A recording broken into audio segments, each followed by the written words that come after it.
Hello, everyone. I decided to do a video because I have a lot of time on my hands because I'm currently unemployed.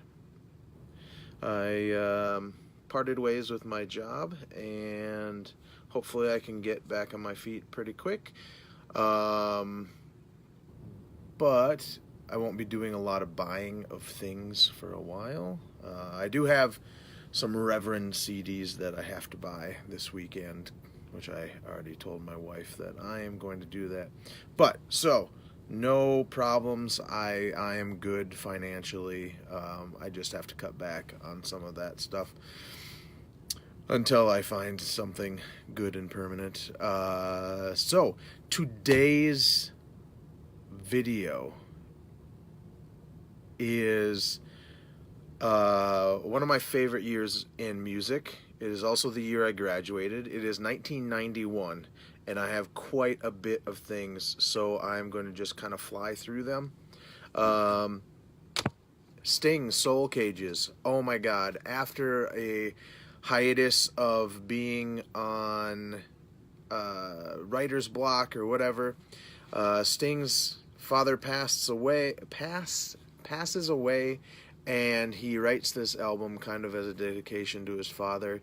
It is one of the best things he has ever done. No, it is the best thing that he has ever done. And I saw him on this tour, and I don't know if any of you have ever went to a show at the Target Center in Minnesota, but that place sounds like crap most of the time. Sting made it sound great.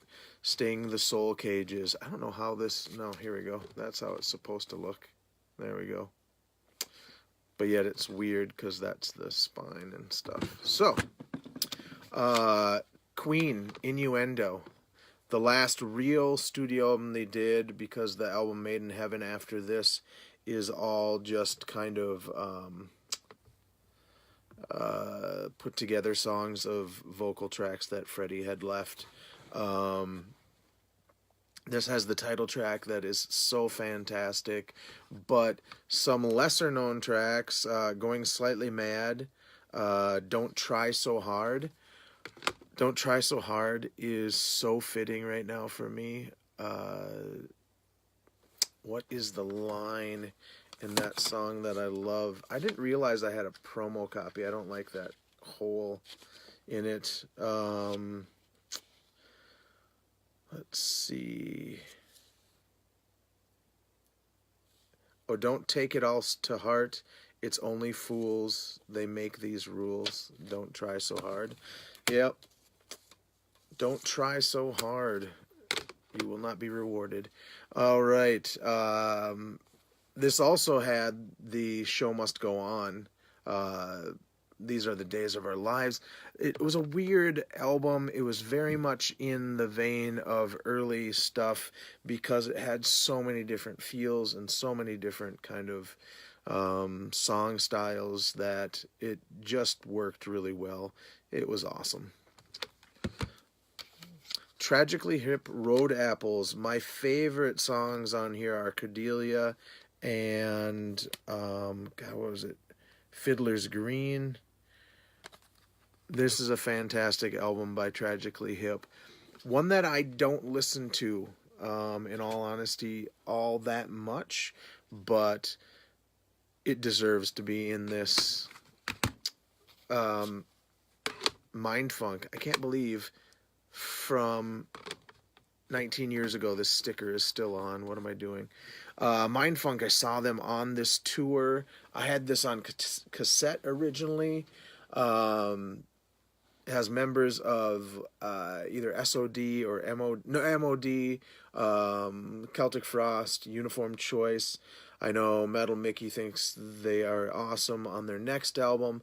I honestly think this album has tons of energy. Sugar Ain't So Sweet. Blood Runs Red. Sister Blue. What was it? It's either Bring It On or Big House Burning. I love Blood Runs Red, where he says, Billy Jack Soul track. It's such a great song. That song has so much energy. I've already talked about this once before. Out of Time. I love this album. I got it the night my senior year girlfriend broke up with me. I don't relate it to that breakup at all, but it is the perfect breakup album. Temple of the Dog. Everybody remembers these guys from, Hunger Strike. When you get I don't mind stealing bread from the mouths of decadence. Getting into your head. I hope that doesn't live rent free in your head all day. But, and then you're all just like, I'm going hungry. And it's just so good. It's a good album. Say Hello to Heaven is also great. Reach Down.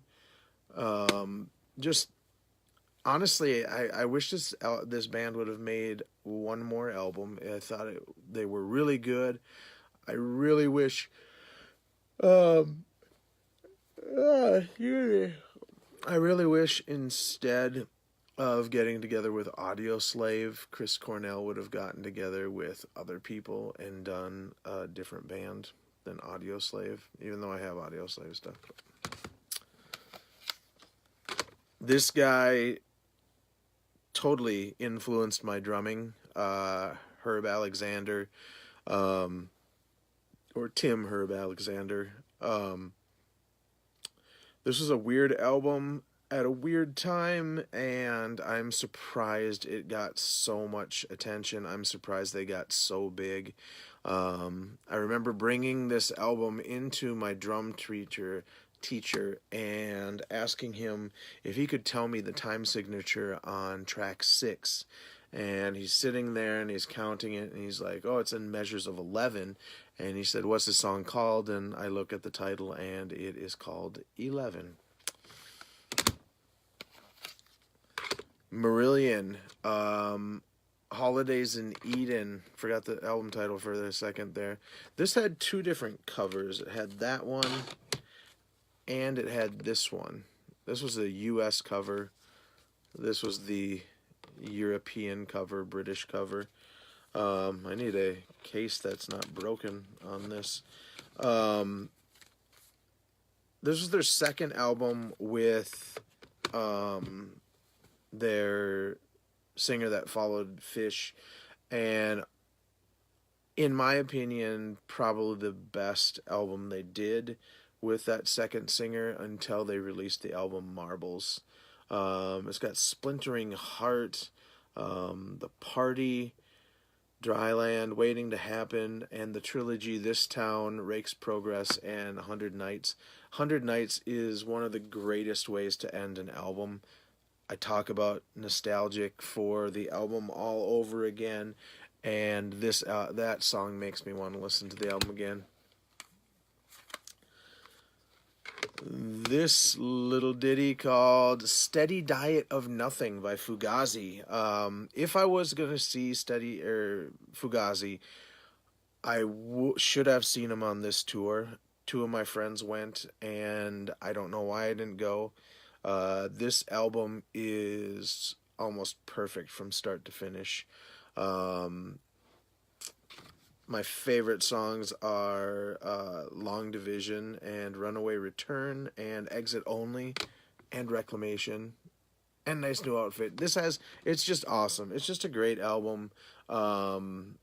It's not metal at all. If you know who Fugazi are, it's Ian MacKaye, who used to be in Minor Threat, and just the drums and the bass on this album sound so good and so natural and not overprocessed, and they just had a great way of sounding or recording albums. I just loved it. I have all their stuff. This is still my favorite album. Mr. Bungle. I saw these guys on this first tour. Actually, I saw them on all 3 tours, but this was one of the most interesting, mind-blowing, and disturbing shows. The guitarist stood there in a Michael Myers mask going dun dun dun dun dun dun, and it was just awesome. It's just as a 19-year-old kid, I was just like, what the hell am I seeing? And it was just amazing, and I was so glad that people didn't boo their opening band, because apparently people booed the Melvins at one show, and Mike Patton, they played one actual song and the rest was absolute noise, because he was like, we're gonna make these idiots pay. These two came out on my birthday. This is a horoscope. This is such a good album. Look at young Bobby the Blitz. Oh, look at how young he looks. Yeah, this album is fantastic. Coma. The only problem I have with this album is Frankenstein. Don't do a cover of an instrumental album or a song. You're overkill. You don't need to. Rush, Roll the Bones also came out on my birthday. And actually, I think I have another album that came out in 91.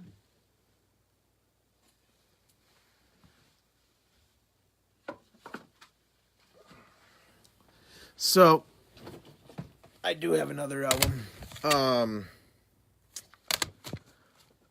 This album came out on my birthday also. Very underrated Rush album, in my opinion. The biggest problem with this album is they rap in Roll the Bones that Jack, relax, get busy with the facts. No blah blah blah blah blah blah blah blah, and it's just so hilarious. It's like so unlikely. Oh, by the way, if I'm looking for a job, this beard is probably gonna have to go. Let's take a moment of silence. Anyway, I forgot. Fish, Internal Exile, came out in 91 too. I remember seeing this CD at the same store I bought Overkill and Rush. I was just getting cassettes at that time, and this, I really, really wanted it, but I had no way of playing it. I didn't get a CD player until I think 92, or yeah, about 92. I was still a cassette only guy. This is pretty interesting, and I didn't realize it was released. This is Talk Talk, Laughing Stock. Mark Hollis just passed away this last week, and if you want really kind of moody, kind of David Sylvian, kind of moody music that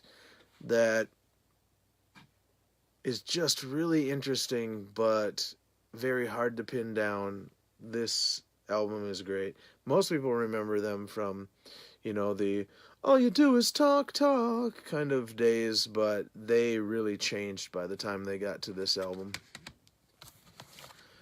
Soundgarden, Bad Motor Finger.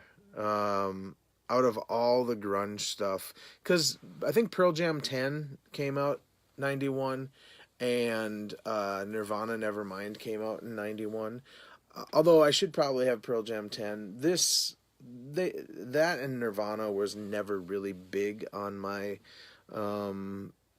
maybe for that time a little bit, but since then, it has so many great songs. I mean, it kicks off with Rusty Cage, Jesus Christ Pose, Holy Water. Oh my God, that song is awesome. Drawing Flies.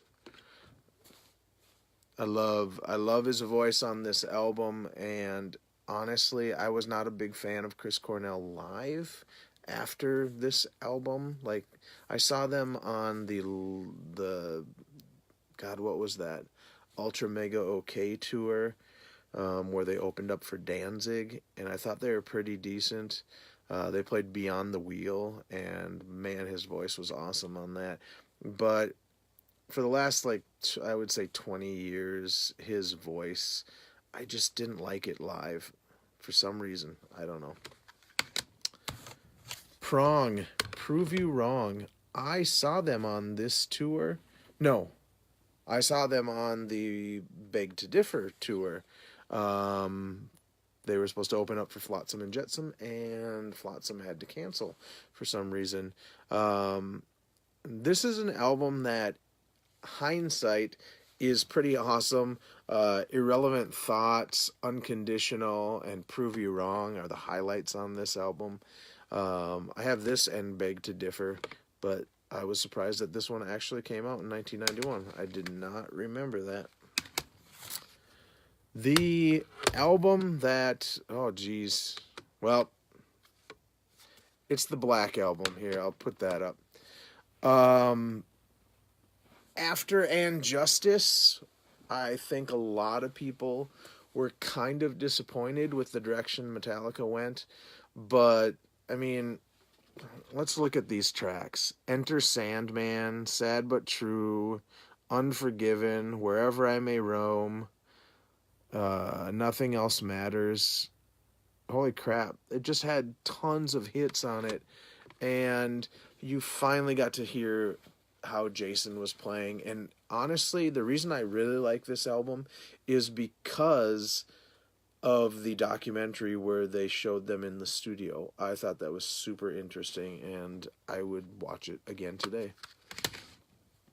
Now, these last three albums are three bands that my friend Jay in art school introduced me to, and I cannot thank him enough. I was totally blown away by all three of these. The first one I've talked about before, Voivod, Angel Rat.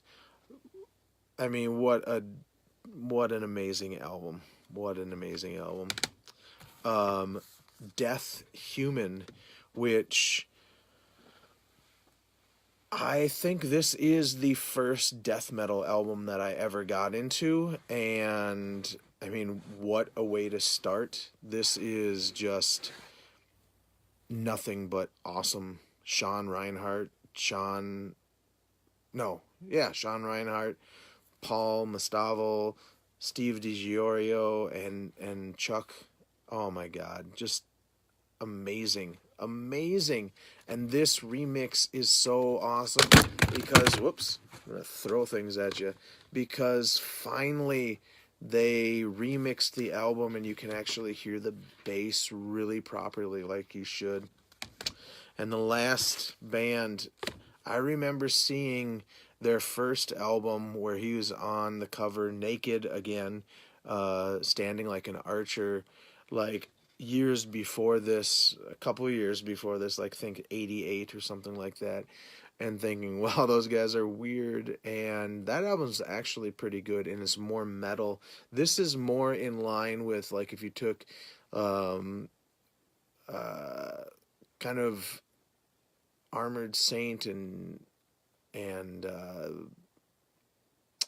let's see,